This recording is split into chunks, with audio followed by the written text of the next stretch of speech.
Hello, this is Sandy, your sister and your friend. Welcome to our YouTube channel.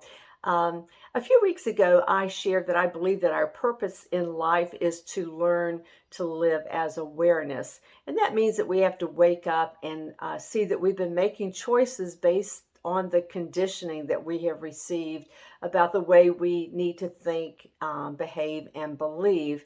And our awakening is really to see who we really are as one with God, who is the source of all life. I've begun to follow some guided meditations that remind me that I have no identity in awareness, I have no story, and I am perfectly loved and am one with infinite love. I cannot be separated from God nor from any other person because there is only one life and I am living that life. I need to be reminded of this daily to set my intentions to be reminded of who I am and to live out of that understanding every day. Now, one consistent theme from all the teachers that I've been listening to and reading is that we are far more powerful uh, uh, in awareness than we ever were told that we are. And that means that we get to determine the outcomes of our lives, and that's really, really important. So, to prove this from another angle, I want to tackle the same question that we looked at last week, which is, am I in control of my own life? Now, today we're going to look at the lessons that I learned from a book written by Rhonda Byrne, and the book is called The Greatest Secret. In her book, Rhonda included quotes from 35 different enlightened teachers whose works that she had studied and whose lives actually bore out all the teaching that they shared. So to keep this video relatively short, I won't be including the references to what I'm sharing from the various teachers, but I do highly recommend that you get her book and read it. Again, the book is called The Greatest Secret. Now, according to Rhonda, we've all been searching for the greatest secret all of our lives. The only purpose in life is to be the sum total of who we actually are. The secret to this being is in plain view to all of us, but most of it miss it because we get caught up in the distractions and the drama of our lives. Instead of looking inward, to see where our eternal happiness has always existed, we stay enslaved by ideas that make us believe that we are someone that we really are not. Now, all the suffering that we have ever experienced comes from believing something about ourselves that is really not true. Now, happiness is our true identity and our true nature. We find happiness when we uncover awareness of our true self. That Jesus said, for example, that the kingdom of heaven is within. It's always been inside of each of us. It is from awareness that we will be filled with joy, a sense of abundance, and a life that can't be disturbed. Awareness is the highest level of consciousness. It is for everyone because it is the only path to permanent happiness and freedom. When we realize that we are not our body nor our mind, it opens the door to a life without problems, without hurt, fear, or worry. False beliefs actually just dissolve. We experience every moment with joy and delight. We know that we're safe and secure no matter what we face. To uncover the awareness that has always existed, we simply need to ask ourselves, am I aware? If I were the one who was observing awareness, we can't also be the one going through life as just a mind and a body. So we'll see then that we are the one observing our own life. And that's the present moment experience that is outside of time and space. And now, to retain this perspective throughout the day, we simply just keep asking ourselves, if I am aware. We will come to love being aware so that we'll want to remain there as much as possible throughout the day. Now, we've gotten accustomed to believing every thought that runs through our mind, and we think it's our own thought, which of course it is not. In fact, if our thoughts are negative, they're based on a false story that we have been told or that we believe about ourselves. So, therefore, many people believe things like, I'll always be fat, or I'm not very smart, or nobody likes me. When we believe our thoughts, we've stopped living in the present moment. Our mind only deals with the past and an imagined future. Awareness is the only way out of the turmoil that exists in our minds. When we function as the observer of our thoughts, we can see them for what they are and make an informed choice to believe them or not to believe them. And we know thoughts create feelings, and that means that we'll have the kind of feeling that align with our thoughts. Then the way we feel will match up precisely with our experience in the outside world. All these things go totally in alignment with each other. Now, positive feelings are effortless because they are our true nature. Negative emotions require a lot of energy to maintain. If we suppress them, our subconscious minds store them up for use at a later time. Now, what that means that when we notice a negative emotion sweeping over us, we need to remember that we're only experiencing it because it's already stored up in our subconscious. There's not a person or a circumstance that caused those negative feelings. There's no such thing as a person who makes you mad. You just stored up negative emotions that caused you to react to something that another person did rather than the real you thoughtfully responding from awareness. Your negative emotions came to the surface looking for a person or circumstance to release some of their energy onto. Giving someone else the power to make us mad or to make us happy it really usurps our own power and enslaves us. That's the greatest form of enslavement.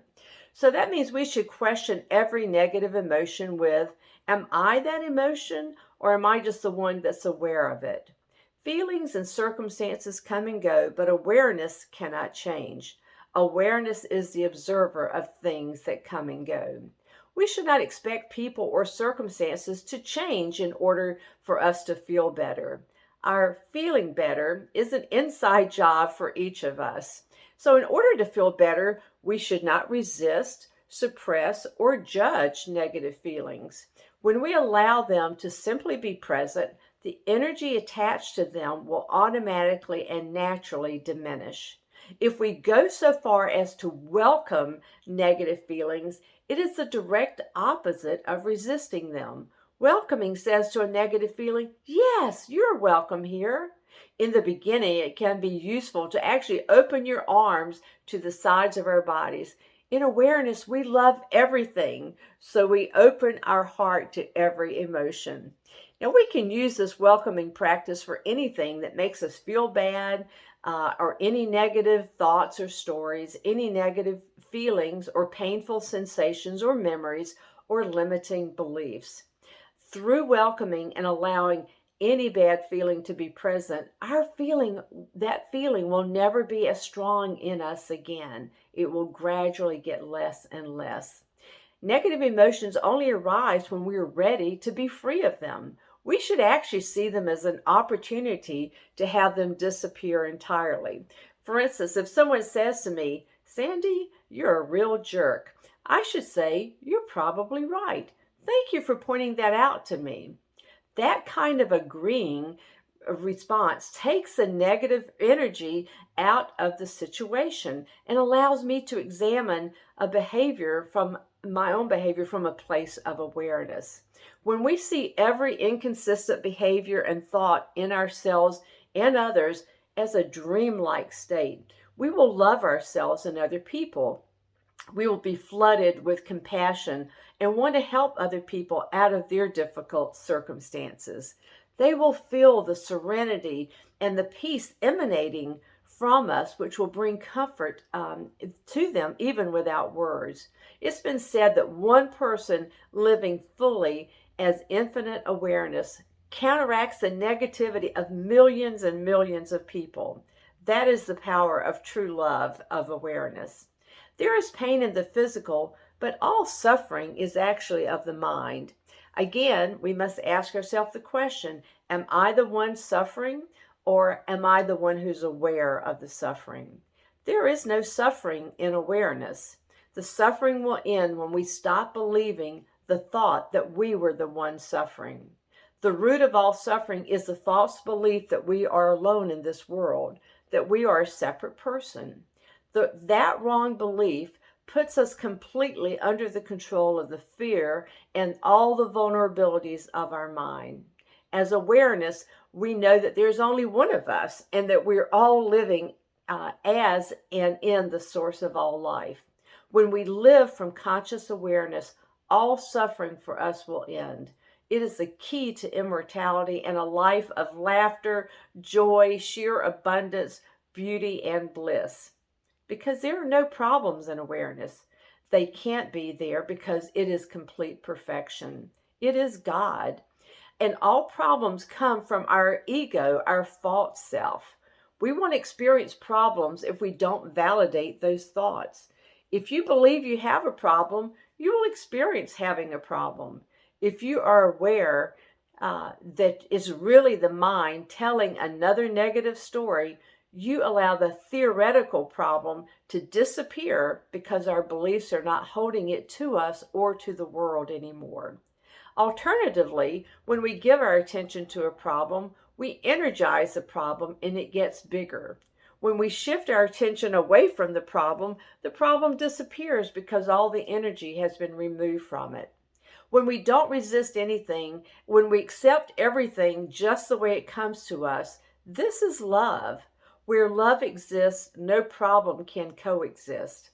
Everything that is not love collapses in the face of love.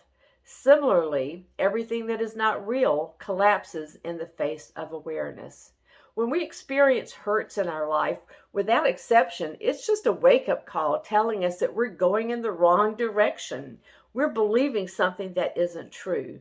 We simply need to turn back to awareness. All of our beliefs are imagined limitations. Our ego thoughts are harmless unless we believe them. Our subconscious mind tells us to believe them even when they're making us poor and sick and fearful and are destroying our relationships. For instance, if a person believes, I have trouble losing weight and keeping it off, that belief will prevent the weight from staying off no matter what that person does. Over time, beliefs become more entrenched in the subconscious as we add more and more thoughts to them, like, it must be my metabolism that makes it so difficult for me to lose weight. I've tried heaps of diets, but I just can't seem to keep the weight off. While beliefs remain stored in the subconscious mind, they will automatically continue to play out in our lives. But the moment we become aware of one of our beliefs, that belief is dismantled. We dissolve beliefs with awareness. Exposing our limiting beliefs leads us to lasting happiness and complete freedom. Now we have to be aware when we hear ourselves say, I believe, or I don't believe, or I think, or I don't think, because what follows those words reveals the belief. And to expose our beliefs, we must be also aware of our reactions to things. Reactions are actually beliefs in disguise. We also have to notice attachments. Attachment comes when we hold on to something for fear of losing it because we believe that we can't be happy without it. Often our attachments make up the identity of the person we think we are. And we feel that if we drop our attachments, we would lose our identity. But it is only the mind that has attachments, not the real you. Who you really are is not attached to a single thing. We really won't know what true happiness is until we've dropped all attachments. When the body ends, awareness and consciousness remain as always, fully awake and fully alive. All of these truths shared by Rhonda about living in conscious awareness are a gently unfolding miracle. As we seek to know our true self, we must be patient and kind with ourselves. All we've ever been told is that we're at the mercy of whatever life dishes out. It's a lot now to be told that we are so much grander than our subconscious beliefs and feelings. In awareness, we can dismantle the misconception of powerlessness because all real power resides inside of us. We are spirit beings who share one life, God's life. We are wonderfully and fearfully made. That means that we are awesome, ageless wonders who can disentangle ourselves from all wrong beliefs and ideas by allowing them in and even loving them.